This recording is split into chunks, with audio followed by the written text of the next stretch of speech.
આ વાર્તા બેલાપુર ગામની છે. બેલાપુર ખૂબ જ સુંદર અને શાંત ગામ હતું. અહીંયા એક અભિમન્યુ નામનો માણસ પોતાની રેસ્ટોરન્ટ ચલાવતો હોય છે. તે પોતાની પત્ની સાથે મળીને આ રેસ્ટોરન્ટ ચલાવતો હોય છે.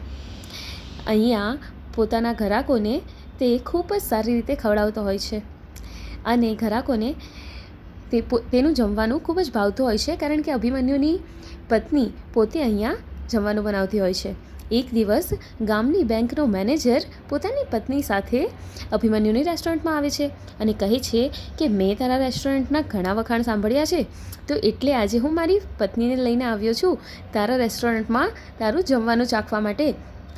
અભિમન્યુ કહે છે, અરે વાહ, ખૂબ જ સારું થયું તમે આવ્યા. તમે બસ બેસો, હું તમારો ઓર્ડર આપી દઉં છું.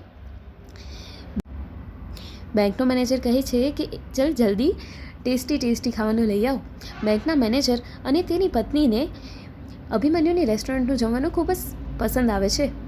તે અભિમન્યુની સામે તારીફ કરે છે અને તેના જમવાનાની. ત્યારે અભિમન્યુ લાવો જોઈને તેને વાત કરે છે કે આ મહિને જે બેંકમાંથી એણે હોટલ ચલાવવા માટે લોન લીધી છે તેની કિસ્ત તે ભરી નહીં શકે, કારણ કે આ વખતે એના છોકરાની ફીસ ભરવાની છે. બેંકનો મેનેજર કહે છે કે કંઈ વાંધો નહીં, ચાલશે, 1 મહિના પછી આપી દેજો તમે. બેંકનો મેનેજર અને અભિમન્યુને સાથે સંબંધ ખૂબ જ સારો હોય છે. તે માટે બેંકનો મેનેજર માની જાય છે અભિમન્યુના કહેવાથી કે 1 મહિના પછી લોન આપશો, લોનનો હપ્તો ભરશો તો પણ ચાલી જશે. આમ કહીને બેંકનો મેનેજર અને તેની પત્ની ત્યાંથી ચાલ્યા જાય છે. ત્યાં સામે બીજી એક રેસ્ટોરન્ટ હોય છે. તે જોઈને તેની પત્ની બેંકના મેનેજરને પૂછે છે કે આપણે અહીંયા કેમ નથી ગયા. ત્યારે બેંકનો મેનેજર કહે છે કે મેં અભિમન્યુની રેસ્ટોરન્ટના ખૂબ જ વખાણ સાંભળ્યા હતા અને આ રેસ્ટોરન્ટના પણ સાંભળ્યું હતું કે તેની સર્વિસ સારી નથી, એટલે આપણે અહીંયા નથી ગયા. આમ કહીને તે ત્યાંથી નીકળી જાય છે. આ બંનેની વાતો સામેવાળી રેસ્ટોરન્ટનો માલિક બ્રિજેશ અને તેનો નોકર સત્યમ સાંભળતા હોય છે. આ બધું સાંભળીને તે રેસ્ટોરન્ટનો નોકર સત્યમ પોતાના માલિકને કહે છે કે માલિક, આ બેંકનો મેનેજર તો જુઓ, તમે જે લોનની ફાઇલ ભરી હતી તે કેન્સલ કરી નાખી એક તો, અને ઉપરથી આપણી રેસ્ટોરન્ટની બુરાઈ કરે છે પોતાની પત્ની સામે. આવું થોડું ચાલશે, તમારે કંઈક ને કંઈક કરવું પડશે. આને લીધે જ આપણા રેસ્ટોરન્ટમાં ધીમે ધીમે ગ્રાહકી પણ ઓછી થવા લાગી છે. ત્યારે સત્યમને બ્રિજેશ કહે છે કે તને કેટલી વાર કીધું છે સારું બોલ. તો સત્યમ કહે છે, સારું બોલવાથી શું થશે, આ અભિમન્યુને લીધે આપણી ગ્રાહકી ઓછી થાય છે, તો કંઈક તો કરવું પડશે. બ્રિજેશ કહે છે, વાત તો તારી સાચી છે, મારે કંઈક ને કંઈક તો કરવું જ પડશે. સત્યમ કહે છે કે અભિમન્યુની રેસ્ટોરન્ટનું જમવાનું આટલું ટેસ્ટી એટલે હોય છે કારણ કે બધું જમવાનું તેની પત્ની સ્વાદિષ્ટ પોતાના હાથથી બનાવે છે. ત્યારે બ્રિજેશ કહે છે, તો પણ શું કરીએ હવે, મારી પત્નીને તો કંઈ જ બનાવતા નથી આવડતું. તને ખબર તો છે, આવતા અઠવાડિયે તે એના હાથના આલુ પરાઠા ખાધા હતા અને તારી તબિયત ખરાબ થઈ ગઈ હતી. તો પછી તો સત્યમ કહે છે કે હા, પણ કંઈક તો કરવું પડશે ને માલિક.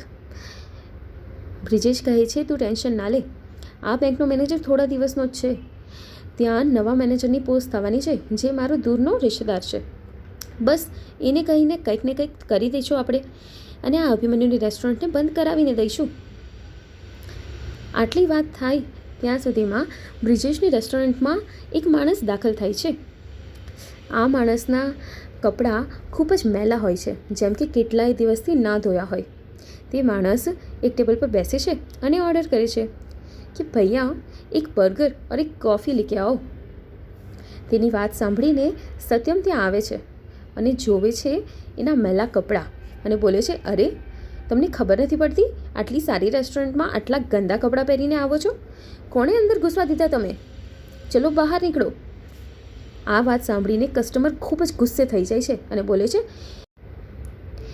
માણસના કપડાં જોઈને તેની નિયત ન ઓળખવી જોઈએ, મારા મેલા કપડાં જોઈને તું મને બહાર કાઢે છે. સત્યમ કહે છે, હા તો મેલા કપડાં જોઈને જ બહાર કાઢ્યું ને, આટલા મેલા કપડાં છે તમારા, ખબર નહીં તમારી પાસે પૈસા પણ હશે કે નહીં, અને ઓર્ડર કરો છો તમે.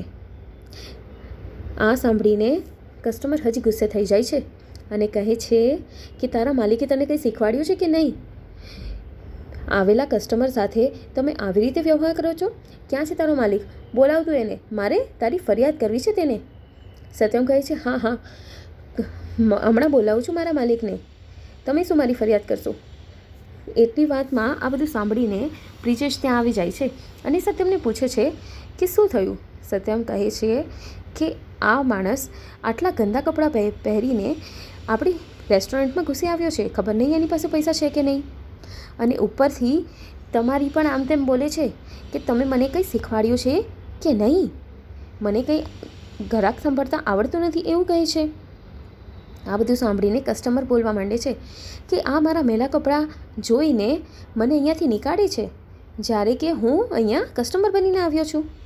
ત્યારે બ્રિજેશ એને ચોખ્ખા મોઢે કહી દે છે કે જુઓ ભાઈ, આટલા મેલા કપડાં પહેરીને તમે અમારી રેસ્ટોરન્ટમાં નથી બેસી શકતા.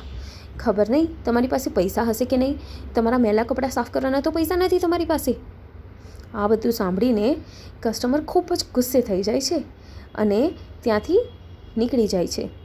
એ ઊભો થઈને સામેવાળી અભિમન્યુ રેસ્ટોરન્ટમાં આવે છે. અભિમન્યુની રેસ્ટોરન્ટમાં બેસી અને તે ઓર્ડર આપે છે. અભિમન્યુ કંઈ જ બોલ્યા વગર તેનો ઓર્ડર તરત જ 5 મિનિટમાં લઈ આવે છે. તે ખાઈને ખૂબ જ ખુશ થઈ જાય છે અને તે અભિમન્યુની રેસ્ટોરન્ટના વખાણ કરે છે કે ભાઈ, તમારું ખાવાનું ખૂબ જ સરસ હતું.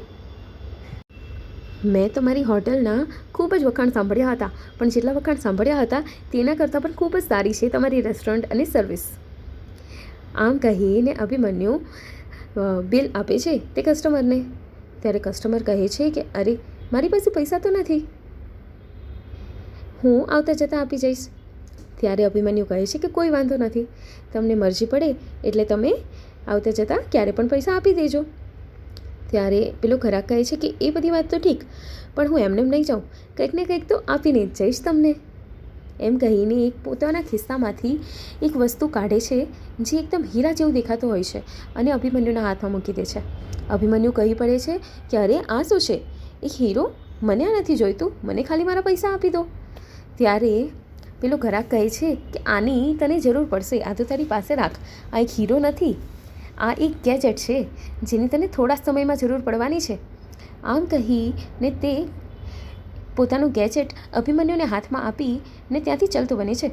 આ બધું અભિમન્યુની પત્ની સાંભળતી હોય છે. તે આવીને પૂછે છે કે આ શું છે? અભિમન્યુ કહે છે કે તેમણે કહ્યું કે આ એક ગેજેટ છે અને મને આની જરૂર પડશે. કંઈ નહીં, ચલો રાખીએ આને.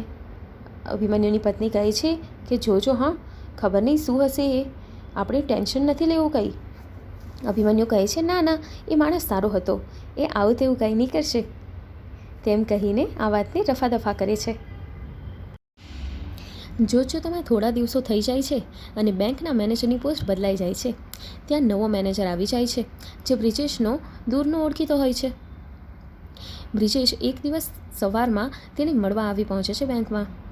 તેને જોઈને મેનેજર કહે છે કે અરે વાહ બ્રિજેશ, તું અહીંયા, કંઈ કામ હતું કે તને? આવ બેસ, બોલ ને શું કામ હતું? બ્રિજેશ પોતાની વ્યથા તેને સંભળાવવા માંડે છે. તે કહે છે કે અરે ભાઈ, શું કહું, હું તો તમારી જ રાહ જોતો હતો. હવે તો તમે જ આખરી ચારો છો મારી રેસ્ટોરન્ટને બચાવવાના. મારી રેસ્ટોરન્ટની સામે જે અભિમન્યુ રેસ્ટોરન્ટ છે ને, તેણે નાકમાં દમ કરીને રાખ્યું છે. મારી રેસ્ટોરન્ટની ખૂબ જ બુરાઈ કરે છે, તેની લીધે મારી રેસ્ટોરન્ટ ચાલતી નથી. તેની લોન પણ આ જ બેંકમાંથી છે. 1 વર્ષની લોન હતી અને 3 વર્ષ થઈ ગયા છે, તો પણ બેંકવાળા કંઈ કરતા જ નથી. આની આગળનો મેનેજર પણ તેની સાથે ભળેલો હતો, તો લોનના હપ્તા ના ભરે તો પણ જવા દેતો હતો. હવે તમે તો કંઈક કૃપા કરો અને એની રેસ્ટોરન્ટ બંધ કરાવો. આ બધું સાંભળીને મેનેજર કહે છે કે ઠીક છે, હું એની ફાઇલ ચેક કરું છું અને કંઈક ને કંઈક તાત્કાલિક કદમ ઉઠાવું છું, પરંતુ આપણને ખિસ્સામાં કંઈક ને કંઈક તો જોઈશે જ. હા, બ્રિજેશ કહે છે એનું તમે ટેન્શન ના લો, તમારા ઘર સુધી કાલ સુધીમાં તમારું ગિફ્ટ પહોંચી જશે. મેનેજર કહે છે તો પછી કાલ સુધીમાં તને પણ તારું ગિફ્ટ મળી જશે. બીજા દિવસની સવાર પડે છે કે તરત જ બેંકનો મેનેજર અભિમન્યુની ફાઇલ લઈને તેના રેસ્ટોરન્ટમાં પહોંચી જાય છે અને કહે છે કે તમારી લોન 1 વર્ષની હતી અને 3 વર્ષ થઈ ગયા છે. આવું બધું નહીં ચાલે, 1 દિવસનો ટાઈમ આપું છું, 25 થી 25 લાખ તમારે કાલ સુધીમાં બેંકમાં જમા કરાવવા પડશે, નહીં તો રેસ્ટોરન્ટ અમારી. અભિમન્યુ કહે છે કે એક દિવસનો ટાઈમ, થોડો તો વધારે ટાઈમ આપો મને. આવું કેવી રીતે ચાલશે? એક દિવસમાં હું ક્યાંથી લાવું 25 લાખ? બેંકનો મેનેજર કહે છે એ બધું હું કંઈ ના જાણું. 3 વર્ષ સુધી તમને ખ્યાલ ના આવ્યો એનો? હવે બેંકને પોતાના પૈસા પાછા જોઈએ છે. આમ કહીને તે ત્યાંથી ચાલ્યો જાય છે. બિચારો અભિમન્યુ એક સાધારણ રેસ્ટોરન્ટ ચલાવતો હતો. એક દિવસમાં તે 25 લાખ જમા ન કરી શક્યો અને બીજા જ દિવસે આવીને બેંકના માણસોએ તેની રેસ્ટોરન્ટ પર કબજો જમાવી લીધો. અભિમન્યુ અને તેની પત્ની હવે રસ્તા પર આવી જાય છે. તે બંને વાતો કરતા હોય છે. ત્યાં જ અભિમન્યુને યાદ આવે છે કે પેલા માણસે કંઈક ને કંઈક આપ્યું હતું અને કીધું હતું કે થોડા દિવસમાં જ તેને આની જરૂર પડશે. અભિમન્યુની પત્ની કહે છે કે આ શું કામનું આ આપણા કંઈ જ કામનું નથી. હવે એટલી જ વારમાં અભિમન્યુના હાથમાંથી તે નીચે પડી જાય છે અને એકદમ ચમકવા માંડે છે. જોત જોતામાં જ અભિમન્યુની સામે એક નવી જ એકદમ આલીશાન રેસ્ટોરન્ટ તૈયાર થઈ જાય છે. અભિમન્યુ જોઈને કહે છે, અરે વાહ, આટલી આલીશાન રેસ્ટોરન્ટ! અંદરથી પણ ખૂબ જ સરસ હતી. આ શું ચમત્કાર છે! આ બધું જોઈને એકદમ ચકિત એવા અભિમન્યુ અને તેની પત્ની દોડતા દોડતા તેમાં અંદર જાય છે. ત્યાં એક રોબોટ તેનો સત્કાર કરે છે. હેલો મેડમ, હેલો સર, તમે જ આ રેસ્ટોરન્ટના માલિક છો. હવે બોલો તમે કે તમારે આ રેસ્ટોરન્ટને ક્યાં લઈ જવી છે? તમે જેમ કહેશો એમ જ થશે આ રેસ્ટોરન્ટમાં. આ સાંભળીને અભિમન્યુ ખૂબ જ ખુશ થઈ જાય છે. તે કહે છે, શું આ મારી રેસ્ટોરન્ટ છે અને શું આ રેસ્ટોરન્ટ ગમે ત્યાં જઈ શકે છે? રોબોટ કહે છે, હા સર, આ રેસ્ટોરન્ટ ચાલતી ફરતી છે. તમે જ્યાં ચાહો ત્યાં આ રેસ્ટોરન્ટને લઈ જઈ શકો છો. આ બધું સાંભળીને અભિમન્યુ ખૂબ જ ખુશખુશાલ થઈ જાય છે.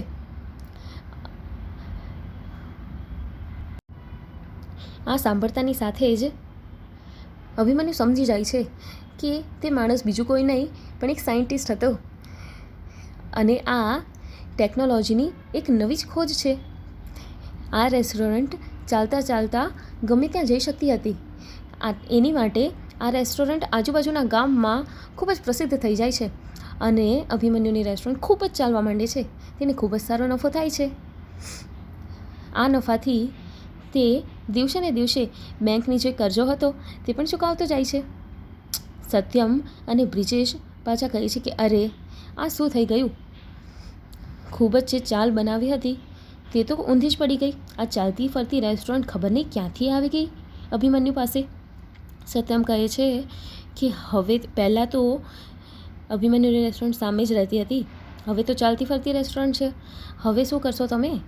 બ્રિજેશ કહે છે કે હવે કંઈક ને કંઈક કરવું જ પડશે.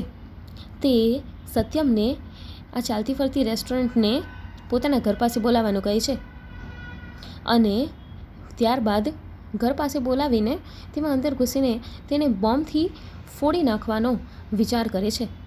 આ માટે તે રેસ્ટોરન્ટમાં ફોન કરી અને અભિમન્યુની રેસ્ટોરન્ટને પોતાના ઘર પાસે બોલાવે છે.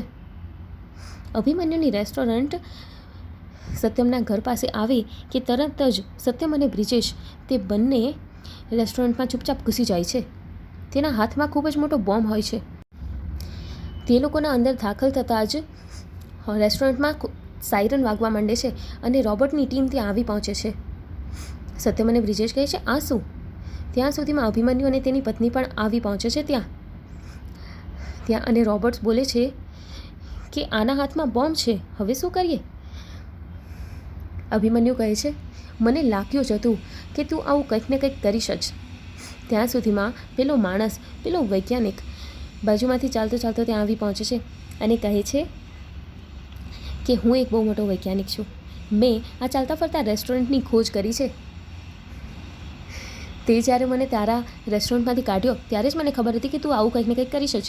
એ માટે જ મેં મારું જે ગેજેટ હતું તે હું અભિમન્યુને આપીને ગયો હતો. અભિમન્યુ, હવે તું આ ગેજેટ તારી પાસે જ રાખ, હું તો આવા ઘણા ગેજેટ બનાવી નાખીશ. તે વૈજ્ઞાનિક બ્રિજેશને કહે છે કે તું આ વૈજ્ઞાનિક રીતે બનેલી રેસ્ટોરન્ટનું વાળ પણ વાંકો નથી કરી શકતો અને બોમ્બ લઈને આવ્યો હતો તું અહીંયા. આમ કહીને તે સત્યમ અને બ્રિજેશને જેલના હવાલે કરી દે છે. અને ચાલતી ફરતી અભિમન્યુની રેસ્ટોરન્ટ ગામો ગામમાં ચાલતા ફરતા ખૂબ જ પ્રસિદ્ધ થઈ જાય છે.